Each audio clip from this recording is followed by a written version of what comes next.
Hey, what's up guys? It's SirTagCR, and today we have an extremely special video. We have the very best 2.6 HOG Rider player in the entire world right here, right now. YersonCz is here, and he is going to be pushing some live ladder at 7,300 trophies. So let's go jump straight into those live ladder matches and learn from the best 2.6 HOG Rider cycle player in the entire world. And if you guys aren't already, use code SirTag in the shop. It supports me by giving me a percentage of all money spent in the shop, and I really appreciate it. So we're into the next game, and we see Yerson starting off the game strong with an Ice Spirit, and his opponent just goes in for a Golem in the back. First play. Dude, I can't believe people do that. It's insane to me. Top 200 ladder, over 7,300 trophies. They're going to go for Golem in the back first play. Absolute savagery, man. So when you guys are in grand challenges, even if you're at like 5 wins or 4 wins and you see this and you're like, what is this guy doing? Well, now you see the top 200 players do it too. Anyway, we're going to see really nice spacing from the Musketeer and the Cannon, so his opponent's not able to lighten everything if he decides to do that, but he's going to go for a Tornado. See, this is really good for Yerson if he's able to defend this properly, because then his opponent has no Tornado for the Hog Rider that's subsequently going to follow up on offense. So this is what Yerson wants to have happen. If he spaces out that Musketeer, baits out a Tornado, then his Hog Rider is going to be bound to do a lot of damage on his opponent's side. Obviously, we see Mega Minion here, cycled in lane where Yerson already has all his damage. So he's probably not going to go for a Hog Rider into that until the Mega Minion's dead. So he's actually going to go opposite lane here. So Mega Minion's just going to be ignored. This is not the same lane as the Golem, and it only gets 1 or 2 hits. So it's only going to get 1 hit here. It's not going to be that big of a deal. And at this point in the game, I think that Yerson is really happy because his opponent didn't defend against that Hog Rider. He's going to go for a Musketeer in the corner. And you're going to see the perfect spacing yet again. Obviously, his opponent's going to try Tornado again, so he's going to go drop an Ice Golem just a body block, so then the Musketeer doesn't die as quick, and then he's going to Fireball to knock the Night Witch away, so the Musketeer is still getting utility, despite his opponent going in for a lot of spam there. His opponent decided to dedicate all of his elixir towards that. Not only did he Tornado, he did not drop any units on top of that Hog Rider, so then he could have a full push. So he was trying to go all in on Yerson right there. Yerson was still able to defend with a Fireball, so notice what he did. He dropped an Ice Golem up high, so he predicted the Tornado, so then he would still have a body block.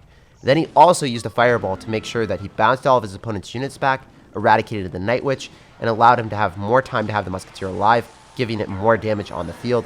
Then he dropped a Cannon, so then the Baby Dragon locked onto that, and he knew that he has a very fast cycle, so he would be able to get back to another Cannon. This is the part in the game where he might cycle a couple Cannons, or he might just elect to cycle 2 Ice Golems and kite all of the spam to the other side and cycle another Musketeer in the middle. We'll have to wait and see what he elects to do. So he's going to go in and cycle 2 Cannons, as expected. Is he going to Fireball everything here? There's a lot of stuff clumped up. He might Fireball. No, he doesn't even need to. He just cycled double Ice Golem. This guy is insane. Look at that cycle, guys. Look at the Musketeer placements. There is nothing on top of those Musketeers. Both of them are staying alive. And then the Musketeer on the left is still going to counter push on the left-hand side. That was picture perfect play by Yerson. If you guys are wondering, what do you do when a Golem player decides to go all in on you? What is the play? If you're down a lot of elixir and you go Hog Rider opposite lane and they just decide to ignore it, well, you just found out. Use that spacing, use those placements, and you'll be able to defeat any Golem player. So we're into the next one against Jack Sparrow. What is Yerson going to do here? Is he going to cycle an Ice Spirit at the river? It seems like that's his favorite play. He's actually going to go in for that exactly as anticipated. And then he goes in for the Ice Golem in the safe spot on the miner because everyone doesn't really know if the other person's running like Tornado. But I mean, you see Yerson's name, you should be expecting 2.6 HOG Rider, right? So we see a Dark Prince and Miner. It's undoubtedly going to be, I would expect it to be a giant Miner deck. It could be something different, but that's what it looks like as of right now. All right, so Musketeer is going to be cycled in the back. Does he Fireball it? That's going to be the question here. Maybe he doesn't, maybe he does. Because if the Giant's placed in front, then he's not really able to save his Musketeer. He's still going to log it. Okay, yeah. I was hoping that he would be able to save the Musketeer and prove me wrong there, but it's really, really difficult to do. He did get a lot of chip damage. He got the Fireball on top of the tower. He got the log on top of the tower, so he does come ahead in that interaction. Unfortunately, the poison does come down to even things up, but that was a pretty good interaction for Yerson, being able to get early chip damage in a situation where his Musketeer was going to be fighting on his opponent's side of the map or closer to his opponent's side of the map. He also caught the Miner early on, and it felt really good. He's going to go for a log here just to knock back that Miner, and then the Ice Golem's unfortunately going to be cycled into the depths of despair. So what do you do here if you're Yerson? Do you log this and Fireball it, or what do you want to do in this interaction? He's going to drop Skeletons, so then the Musketeer targets that. And then he gets back to an Ice Golem. So that was pretty well played. I think he still has to drop an Ice Spirit. Yeah, man, his timing is so clutch. Those are type of things that I feel like most people would just have that Musketeer lock onto their tower, but Yerson just has the quickest fingers of anyone in the world, so he just makes magic happen. So what do you do here? When you see a Night Witch cycle that, do you Fireball log it so then the Night Witch bats pop? Then you don't have to deal with it? No, he's not going to do that because he was down a bit of elixir. So that Ice Spirit is... Okay, he's going to drop Ice Golem. I was going to say, I thought the Ice Spirit was necessary because the bats... Yeah, that one berry the bat is locking onto the tower. He's going to drop a Hog Rider to pull back the Night Witch. Oh my gosh, that was brilliant. And then he goes in for an Ice Spirit. Dude, that was so sick. Even the Ice Spirit was able to stun the bats afterward. So he's playing this out of his mind on defense. There's so many interactions that if they were a split second just delayed, you guys know what would happen, right? The bats would get on top of the tower, and that would be like 600 damage, and then that would be a situation that you wouldn't be able to dig yourself out of that hole, right? So he's still in a bad situation. Obviously, he's down damage against a giant miner deck. If you're down against giant miner, it's very hard to come back. And I think that the Musketeer stays alive, so he's going to have to log it. He is able to log the giant as well, so he does get some nice value out of that. 2 for 1 with a log, and both things he had to deal with. He's going to drop a Musketeer in the opposite lane, so then he's not going to get poisoned. But unfortunately, I think the Dark Prince does... Ooh, I was wrong. I thought the Dark Prince was going to get a hit there. Does he support the Musketeer? Yes, he does. He drops an Ice Golem. And he's going to go for Hog Rider. So he's going to go all in. Balls to the walls on the left-hand side because he's down a bit. He's going to go drop a log and skeletons on top of the miner. Is he going to be able to find his way back in this game, man? It is a crazy, crazy situation to come back in if he's able to make it happen. He's going to drop Ice Golem and Hog Rider on the right, so he's keeping his opponent's elixir really low here. Wow, he's going to go in for a miner here? What is he doing? That's crazy. Yerson was able to outcycle the Dark Prince and the Night Witch. What the heck, Yerson? How did you do that? If he's able to cycle a log and a fireball, it's not going to be enough, so he still has to defend. I don't know what you do here. I think you probably have to cycle a log, or maybe he's going to go for a Hog Rider hit. He's going to log back the giant. Is he going to fireball or skeletons or something? That giant, please don't let it hit. Oh my gosh, Yerson, what are you doing? That was the craziest game I've ever seen in my life. I thought for sure he lost that. Wow. When I had Spell Cycle on my radar to finish off the game, I was like, there's no way he can win. But he just goes in for the Hog Rider, cycling 4 elixir, and still able to defend against that giant. The balls of him to go in for that Hog Rider when a giant was about to hit his tower, and then he stops the miner from connecting by dropping skeletons. Like, that was incredible. Yerson is going to be playing against Radwimps in this game. Oh man, Radwimps is one of the best players in the world as well. So what is Yerson going to do? He's going to be playing against a bomb tower deck with wall breakers and miner cycle. Maybe Ice Wizard. I don't know. It's going to be Tornado, so I think it's going to be Ice Wizard. It could also be Magic Archer. We're going to have to wait and see. In any event, King Tower is already activated, and there is no damage on the tower from the Hog Rider, so that feels real bad. So this is probably one of the hardest matchups you could ever face as a 2.6 Hog Rider player. So what is Yerson going to do against one of the best players in the world playing it? This is crazy. Well, the RAC is going to go for the Fireball cycle because he realizes it's going to be incredibly difficult to break through. And he's going to go for a log. I know this seems super stupid, but he wants to get chip damage with that Ice Golem on top of the tower. He wants that to connect to the tower, so then it at least gives him something here. And that log gave him that. So he's going to go in for a Musketeer in the back, and he's going to have to go for skeletons here to destroy those wall breakers. Very important placement. If you guys didn't know that, it's a 1 for 2 elixir trade, but if you don't drop it in the right placement and the right timing, unfortunately, you won't be able to come away with that interaction. So he's going to go for a Hog Rider again. It's just going to get Tornado. That's not going to give him any value. And Radwimps isn't going to mess it up, so it feels bad, man.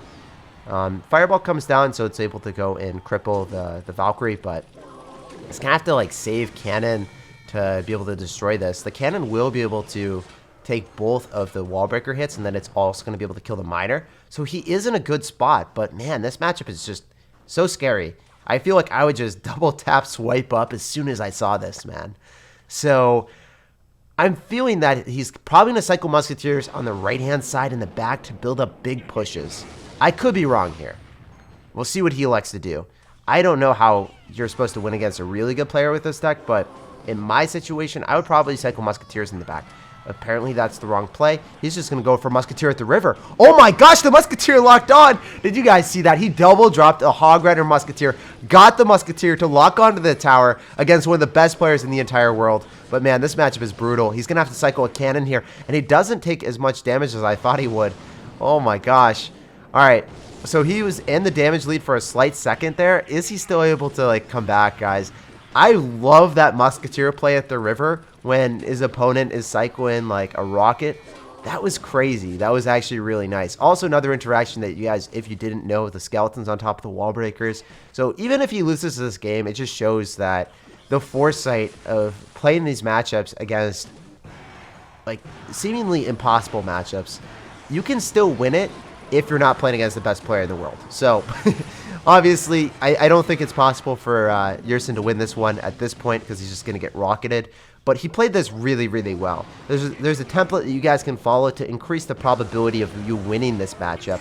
And I think that he would win this against anyone else. It's important to think of Clash Royale like poker. You're not able to win every single matchup, but you can increase the probability and the chances of you winning by playing to the highest odds. Yerson knew all of his interactions. He went in for skeletons on top of wall breakers to net positive elixir trades. He went in for a musketeer at the river to sneak it in with a hog rider to get some early chip damage that was able to almost win him the game. And it was just incredibly impressive for him to navigate a matchup that I would have just been completely lost in. So we got into the next game and we saw Yerson opening up the game with a hog rider. His opponent decides to just go for a mega minion right on top of it. And we see a baby dragon. So what is this deck going to possibly be? So Mega Minion, Baby Dragon, it could be one of two things. It could be a Lava Hound deck, or it could be a Golem deck, or I guess it could also be a Royal Giant deck. So those are the most likely things, but I would say priority on Lava Hound and priority on top of anyone that's running Golem. We'll see what Yerson does here. Obviously, this is not the best start for him. Look at all the damage that is dealt on the right-hand side. And now he's playing against a Mini Pekka Night Witch deck. Oh man, I wonder. I think this is going to be Golem with lightning, actually. Yeah, I think this is going to be Golem, lightning, arrows. Those are going to be the last three cards. Golem, lightning, arrows with Mini Pekka and Night Witch. So fortunately for him, he's not going to be playing against a tornado deck, but this is going to be one of those decks that's going to be pretty annoying to play against. He's going to play really aggressive here with an Ice Golem and a Hog Rider because he knows that he's going to be able to defend with the Musketeer. But the thing that I'm a little bit worried about is what happens when this gets lightning, because it will get lightning. He's going to drop Musketeer here. His opponent has so much elixir. No, he's going to go Golem in the back instead. Wow, okay. That actually worked out really well for Yerson. So the Musketeer is going to walk up. I think it's going to probably get a hit off on the tower. I don't know if the Golem gets in front of that. Yeah, no, it barely does. That's crazy. That was really, really fortunate timing for his opponent. So what does he do here? Against lightning, you can actually see Yerson, in some situations, going for a Musketeer near the cannon and then jabate him with an Ice Golem, and then go in for a Hog Rider. And then it hits the tower, it hits the Ice Golem, it hits the Hog Rider, and the cannon and Musketeer are left at pristine HP. Unfortunately, in this situation, I think that the 4 Night Witch bats are going to take the tower. I don't really see any way of defending this. Somehow he was able to, actually. He pulled everything back with the Ice Spirit. He was able to go for the Fireball to destroy the... I actually don't know how he did that. He went for the Fireball on top of the Night Witch, so then the Night Witch didn't explode on top of the tower. Then he was able to Ice Spirit to pull it back farther. Man, Yerson's insane. Despite that really deplorable start, this is how you make comebacks, man. This is crazy. He is still defending this tower with every fiber of his body. He is not letting this thing go. I love this gameplay, man. I'm learning so much right now. When I thought that the tower was gone, he was still found a way to defend it. So with 21 seconds remaining, is he going to be able to cycle multiple cannons? Because I feel like he needs to here. Otherwise, I'm pretty sure that the Golem is going to explode on his tower. So his opponent just needs one more lightning, but I don't think he's going to be able to get it. That Golem will explode on the tower, though. Oh, no, Yerson, don't let it happen. Oh, it was so close. If he was able to get cannon down, I think he would have been okay, but it just wasn't possible because then he wouldn't have been able to defend the tower from the supporting units. So he's just going to go Ice Golem, same lane as the Golem. What do you do when you're forced to go same lane in a 1-1 situation when Triple Elixir is going to approach? If you guys didn't know, control decks are really, really bad in Triple Elixir. So when you're winning these games, the majority of the time you're going to be winning in double or single. And yeah, when you get to triple, they're just able to spam so much crap behind their Golem and then lightning you. And then the amount of elixir that they have is just too high. So what is Yerson going to do here? He's going to go cannon. He's going to go Ice Spirit. So it looks like that Golem is dead. And he's going to be able to log the Goblin Gang here. I think that in this situation, if Yerson keeps spamming Hog Riders and keeps his opponent at a low elixir count, he could be okay. But the issue is, how do you defend against all the counter push that's killing your Hog Rider? So that Night Witch that killed the Hog Rider, that's a free Night Witch because it's 4 for 4. So how do you defend against this? Mega Minion is going to be placed right on top.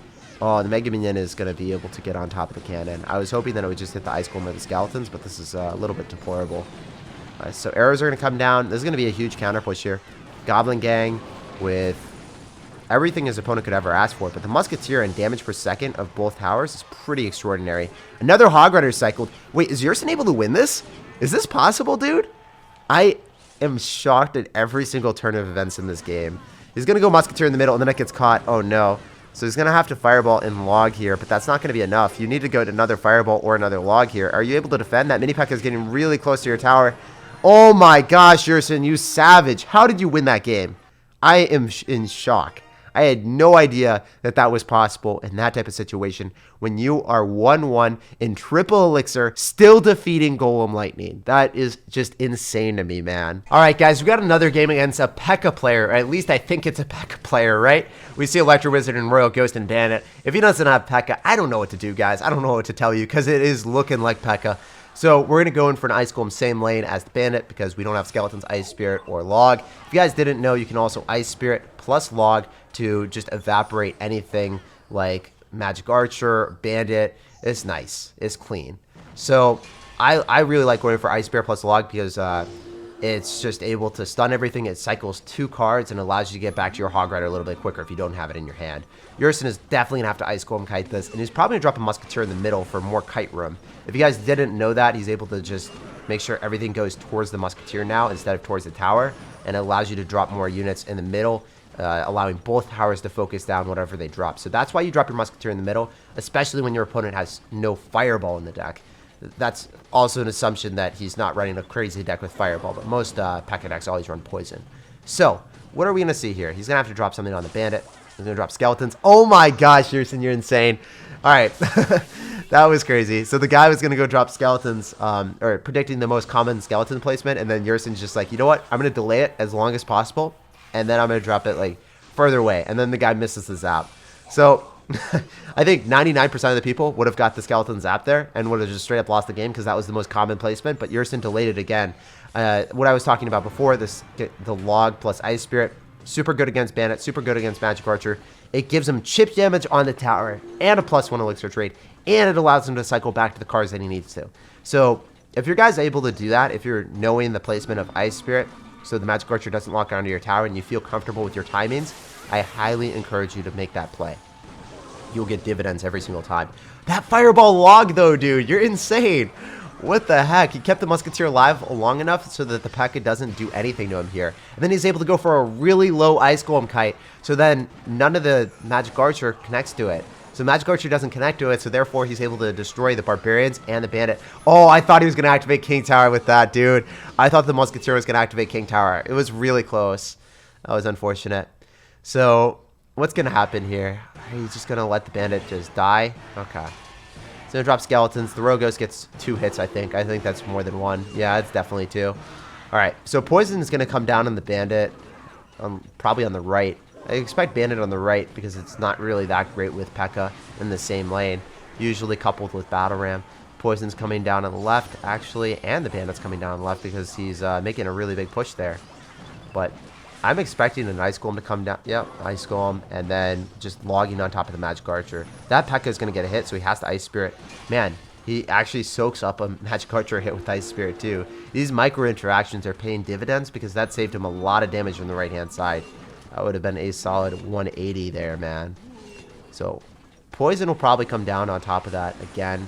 Poison on poison on poisons on just forever, man. In perpetuity, he doesn't stop those poisons. Skeletons are going to come down. Hog Rider is going to come down.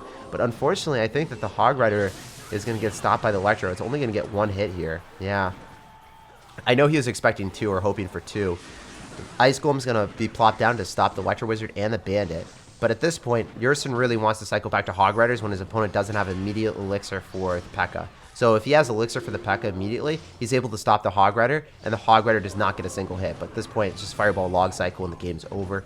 Yerson is able to play this super well, man. One of the things that you want to consider in this matchup, if you guys don't know already, you want to cycle a lot of Hog Riders when your opponent doesn't have elixir for the Pekka. If they have elixir for a Pekka, they can shut down the Hog Rider with no damage, and then they get counterpush for essentially 3 elixir dropping a Pekka. One of the things that I also noticed is he consistently cycled the musketeer in the back, and he wasn't afraid of it getting poisoned. And he waited with the cannon for the battle ram, so he made sure that he had something to pull the battle rams. Usually he was able to cycle back to 2 musketeers, and his opponent didn't have 2 poisons, so he was able to defend any big push. And when his opponent was applying aggression, he quite often went in for Hog Riders on offense because his opponent did not have elixir to defend when all of his elixir was already on the board applying aggression at Yerson. He had Ice Spirit and Ice Golem to stun that Pekka even further, so he was able to get that connection and then spell cycle out his opponent. And that's actually where we're going to end today's video with the best 2.6 Hog Rider deck player in the entire world. And if you guys enjoyed today's video, make sure to let me know by saucing out a fat thumbs up on the video. And make sure to go check out Yerson's social media by going down below the description of the video or in the pinned comment and drop him a fat follow and give him some love. If you guys are new here and you want to see more content just like this, don't forget to subscribe to the channel. Thanks for watching. Thanks for chilling with me. I hope you have a fantastic rest of your day, and I'll see you guys in the next video.